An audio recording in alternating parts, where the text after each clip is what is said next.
یہی سوال آپ سے ہے کہ اگر یہ ساری چیزیں جو ہے وہ کلیپس ہونا شروع ہو جاتی ہیں، جو ہم امید کرتے ہیں کہ نہ ہو، لیکن ساری نشاندہی اسی طرف ہے، واٹ ول ہیپن؟ کیا فورکاسٹنگ ہے؟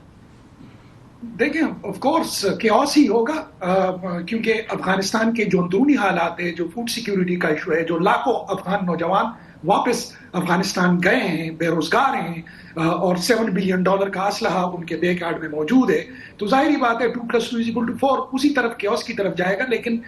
میں پھر اپنی بات کی طرف آتا ہوں کہ جو ڈی ہے جن کا ذکر ابھی کیا بھی گیا، ٹی ٹی پی کا اور افغان طالبان کا، اس ڈی این اے کے اندر ہی بھی ایک کوشش ریجنل جو کنٹریز ہیں ان کو کرنی چاہیے۔ صرف ٹی ٹی پی کا ایشو نہیں ہے، ٹی ٹی پی دب جائے گا تو جماعت انصار اللہ سر اٹھا لے گی، جماعت انصار اللہ سر کچھ لوگ تو بیلے سر اٹھائے گی، بیلے کو لوگ تو ساتھ میں جیش العدل اور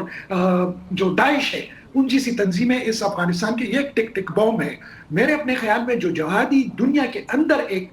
جو مذاکرہ ہے یا مناظرہ ہے اس کی اشد ضرورت ہے۔ جہاں تک بائی ڈیزائن ہے تو میں یہ سمجھتا ہوں کہ جو زلمی خلیلزاد کا کابل میں ابھی حالیہ آنا، یہ ایسا سبز قدم ہے کہ یہ افغانستان آیا، افغانستان کا بیڑا غرق کیا، پھر عراق گیا، عراق کا بیڑا غرق کیا، پھر جب دوبارہ آیا دوحہ میں تو خود